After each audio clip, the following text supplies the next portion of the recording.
All right, so I'm looking through some of the material for chapter 7, like we discussed. I'm just going to give you kind of a sense of how I'm starting and what I'm doing, because I think some of the things that Emma said in class um, were good. And what she's talking about are things we definitely want everybody to be doing.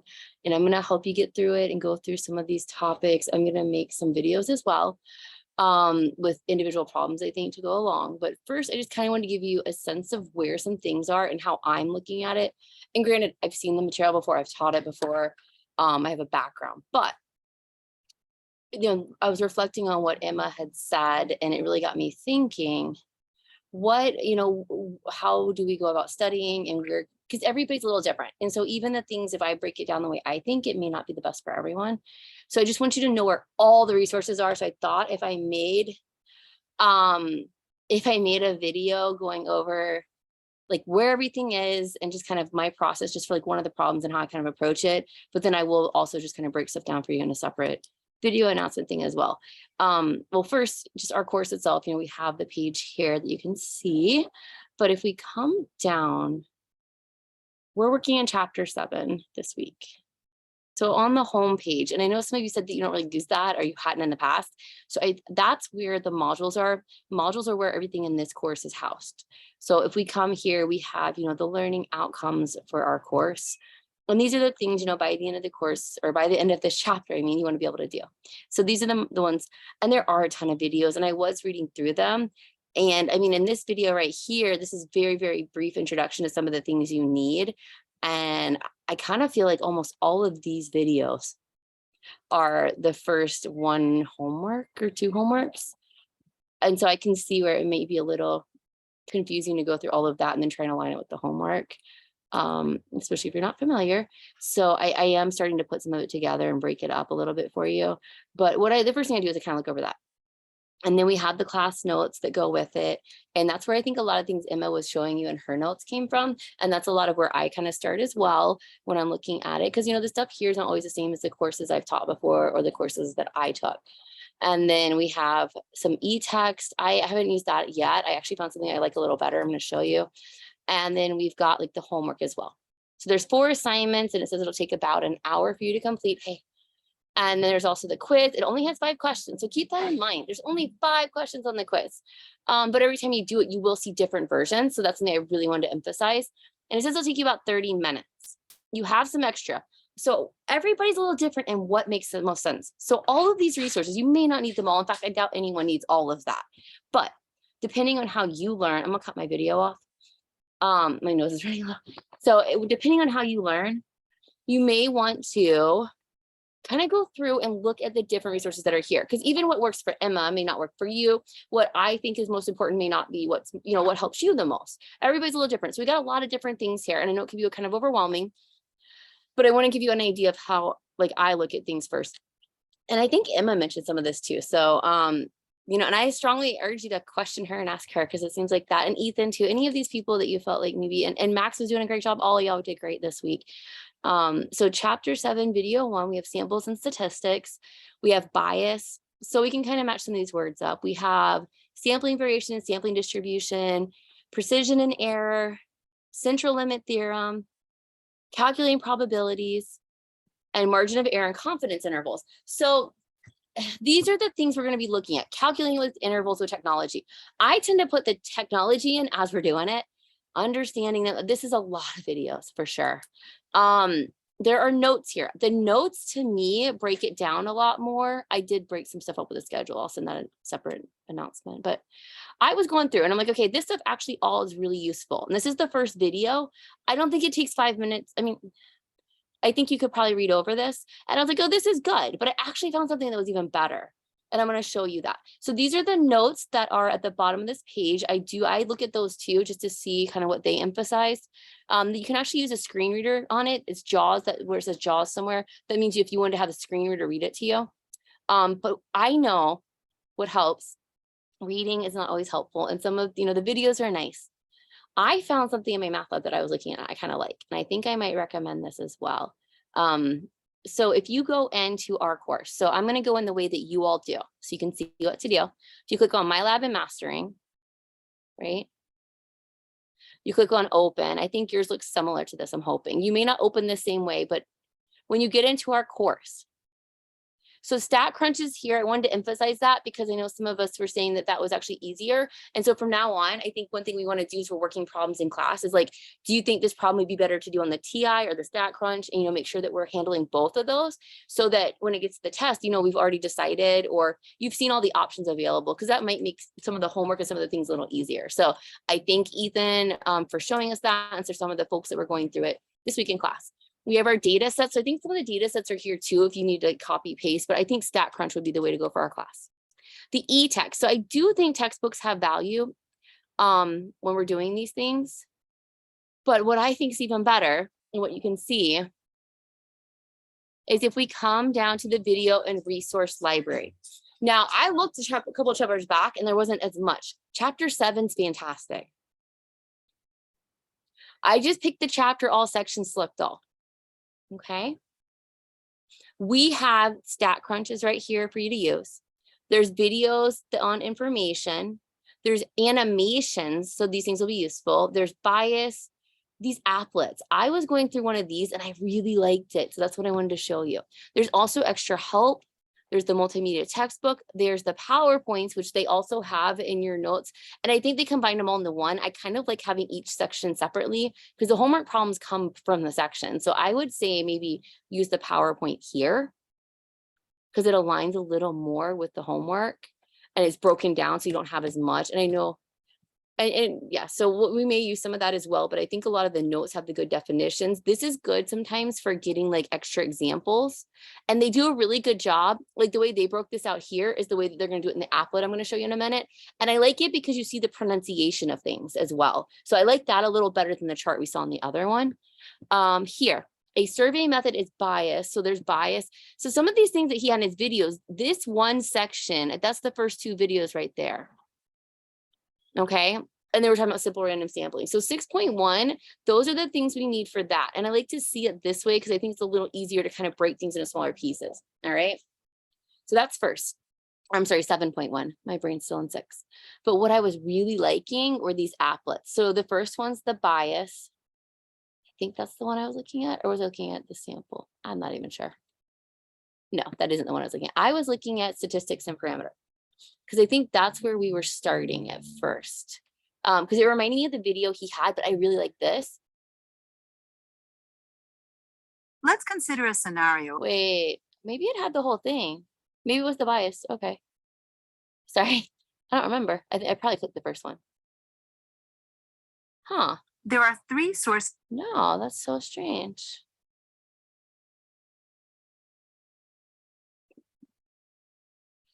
What did I click? I have it right here. Statistics and parameters. I guess that was, okay. Sorry, it just didn't look right. Oh, because I probably already had it open. Oh, I hit next. I'm sorry. So you got to watch these. I'm still learning. I've never used this before, but I really, really liked it because I like for people to read stuff to me, but I like it to go fast. So up here, you can have a play button. So you push play first. Before analyzing data, one must collect. And I like it. Let's see. You also have these sheets here because I know we like to print stuff out. I like to be able to look at stuff. I put subtitles on when I watch TV. It just helps me. So I like videos and I like the words at the same time. I'm not sure if we can do that. We're going to find out right now. But this is what I do. I go through and I kind of look at what all I have available. And then I'm like, okay, which part of this do I like the best? What do I think is helping me the most? And it takes a little trial and error. I wanted to show you all this because I know like Emma had mentioned she doesn't always watch the videos. She watches some of it. And I have a feeling this is similar to what she does. And I was like doing it myself. And I'm like, maybe I should show them because maybe you haven't seen anyone do this before. So this is what I do. I like go through and I'm before analyzing data, just to like kind of see what's here. What do I think is good? Like, how do people say things? Because like, I know how I explain it, but I like to hear how other people explain it. And I know some of you say YouTube and things. The only thing with YouTube is when you watch YouTube, it may not be geared towards the type of homework and it may not use the same vocabulary because there's different words for different things. We see that a lot, even like any subject has it, but in math in particular, sometimes the way people explain things or the things they focus on vary depending on what that person thinks is important. So our course, if you stick within the materials that are given with it, it tends to be more focused, use the same vocabulary, same type of examples. So in particular, sorry, I'm outside because I'm tired of being inside. If you look at these, they'll walk you through, and I'm going to do this just one time. I'm sorry. They'll read it to you, which is nice because I think being able to hear it's good, and you can break it into pieces. So watch. One must collect data. However, often it is too expensive or difficult to collect data from every single element of the population being studied. Instead, a sample must be taken from the population. This means that any calculations applied to the data, such as a computation of the Okay, that's mean weird. or They're the not. standard Oh, okay, I was about to say, deviation, if the alarm are didn't end. calculations based on a sample. Values that are calculated based on sample data are called statistics. So this is where like you're going through and you kind of want to figure out what's the most important. Well, I'm seeing these words over and over, right? Like, okay, I keep seeing, samples from the population, things from sample or statistics, things from population or parameters. So you're starting to see these words over and over here. We saw them in the notes we had over here. So like when you start seeing things over and over, and then if you I like to look at the homework as well. So I go to that section of homework and I'm like, okay, what do I need? And this is where I was just at, and I'm going to go through some of these problems probably and make videos for them as well. But I went here and I was looking, okay, we've got adults, got a percentage. So if you go through before you even really get too far into note taking and say, what does it look like I need? And I think Emma, you said that as well. So I was really impressed with everything you said because it was very accurate to ways I look at things. And I think a lot of people do, and a lot of the best practices that we talk about. Previewing the material beforehand, and then making decisions about what works for you, like two really good strategies and really helps you process and learn. So here, if you read it, look, population sample, what is the parameter, what is the statistic? Okay, let's go through here. We need parameter statistic. So looking at this for 7.1, parameter statistic, identify population, and explain. So this part to me, I keep saying the same things over and over. And if you look down here, you have an option for textbook. We have there's ask my instructor. Okay. Coming down to number 5, what is a statistic? This was actually in the video that he had on YouTube, on the YouTube videos in our section, but I'm sure it's going to be covered in the videos I'm about to show you as well. But like you're like, if you look at it ahead of time, you have an idea of the questions that you're going to be answering, and it's really going to help you, by looking. And you set up a table. Is this a sample? Why are we not? So now they're asking, hey, does this scenario? So what scenarios make something a sample or not? Okay, I know I need that. And we're looking at give a reason why that may not be. And I'm reading kind of fast. I already read through these once today. I'm going back through it now, looking at it with you. Okay, this is interesting. I'm not even sure what they mean by this. So I know this one, I don't think I've seen a problem like this before in the books that I've used before. So like, this is something I know I'm gonna need to spend time on. And this one to me looks a little more complicated than the first 7. So I'm thinking I could probably do these first 7 off of the stuff we've already seen, just using definitions. These next few are a little bit trickier. And I'm like, okay, so they're having me actually use the line. Oh, okay. So they're just doing random sampling. So I need to look for how we do random sampling when we're given a random sample number table.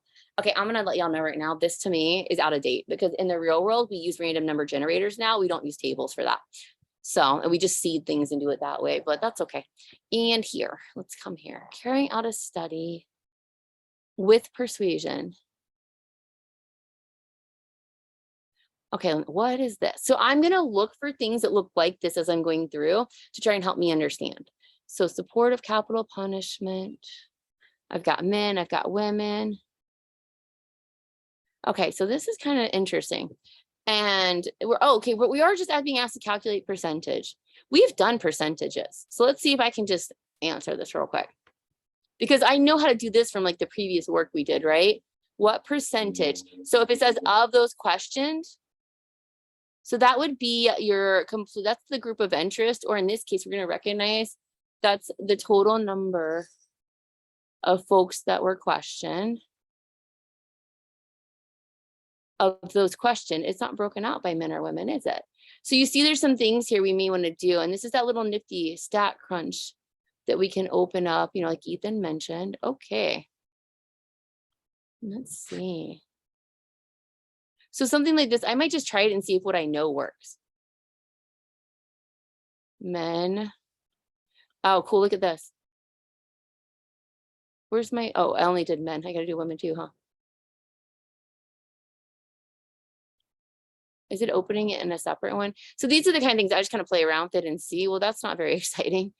So I'm recognizing that I may need to go ahead and add some more in, right?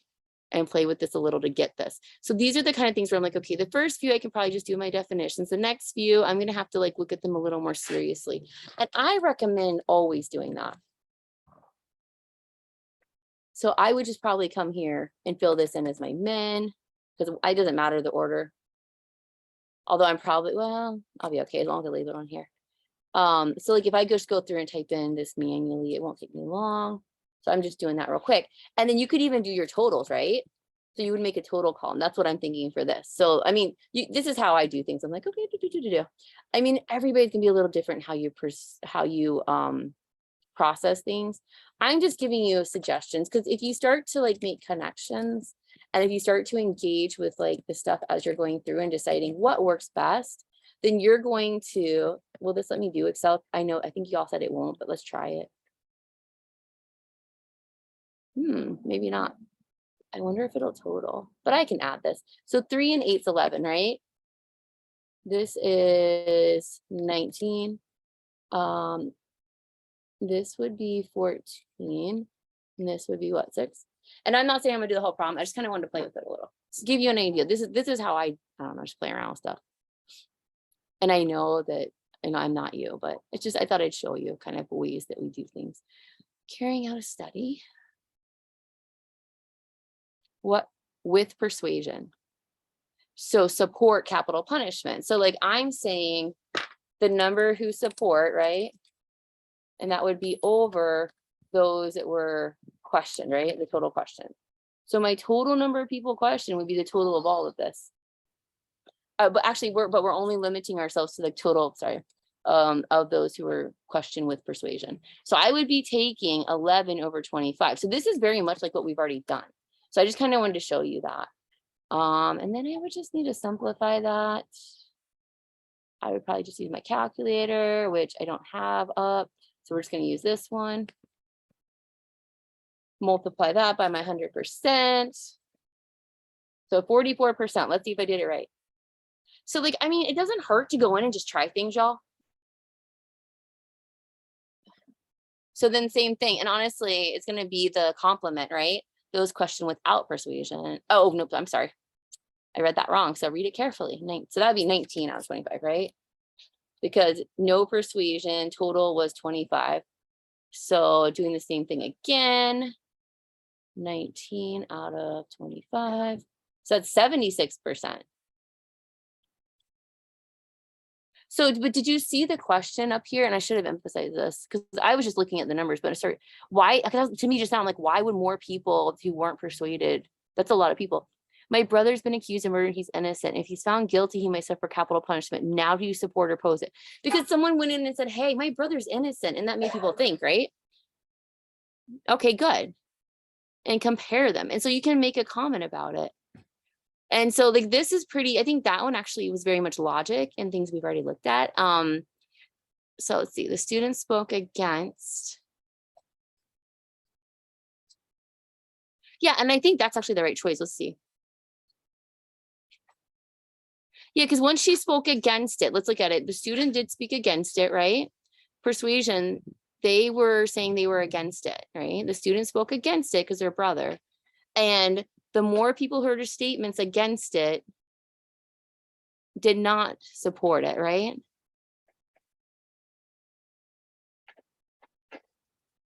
And fewer, so it'd be fewer. So okay, you have to put it in your, so the students spoke against it and fewer who heard her statements. Yeah, again, that I don't like the way they stated that. That was confusing in English ways to me, but so the more like the people that heard it did not support it. So fewer people who heard her statements supported capital punishment. These are tricky, but the more we do them, hopefully the better we'll get. So I'm going to continue doing this. What I would recommend for these definitely the first 7, and then I'm gonna look at these as well. These we may want to talk about, and maybe I'll make a separate video. For the first 7, I think if you go through this applet that I was doing, oh no, where did it go? I lost it. I'll just pull it back up. The statistics and parameter module. This is going to give you a really good sense. I was going to copy this. I'm making some more notes for you too, but I would copy this. So I was making notes to show y'all for, see if I can make this go away. No, make it go over like that. I was pulling stuff off of his because some of his stuff I really liked, but some I liked this table better. So like I was copying this because I like that it had those words. So I think going through those things will help a lot. And if you like these words that were on the page. Before analyzing data, one must collect data. However, and again, if you want to have the words, you could just pull it up here. If you want these in words, but I like that summary that he had on the little page. And see, I have a lot of tabs open. And that's okay. That's part of it. You know, you can print this stuff out if you like, or just kind of like this and make some notes. I like, this is his terminology I took. This part is useful, I think. But again, we're going to compare it to what's here. The survey, So samples based on the data, parameters typically unknown, but parameters are unknown, like they said, because it's very, very expensive to ask everyone a question or to get a hold of everyone, or, you know, populations. If you're saying it's a population, that means you sampled every single person. And he talks about a census is what it actually is. If you survey every, so statistics do surveys, right? And that's something else he mentioned. And parameters, you have a census because you're questioning every single person that fits that group. So, I mean, if you think about students in our class and I need to talk to every single person, you know, there's very few days. I don't even know if we've had a day where every person in the class has been there. So for me to get every single person in a population is very hard. It's also money, costly. Even more than hard, it's the cost and the time involved. You know, money talks. So these are the things you want to know. Statistics are the things that we generally work with. You have your X bar, your S squared. You have your proportions, P hat. We're going to talk about that. Population means mu, sigma squared, and P is the population proportion.